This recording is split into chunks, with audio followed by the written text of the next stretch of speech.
থাকে না, তা আপনারা নিরাপত্তা চাচ্ছেন, এই দেশে থাকলেই তো ধরা খাবেন।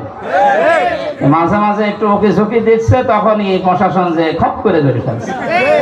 আপনারা নিরাপদে থাকতে চান, শান্তি স্বস্তি নিয়ে থাকতে চান, মায়ের কোলে চলে যান। আপনার মা মাঝে মাঝে আপনাদেরকে ডাকতেছে।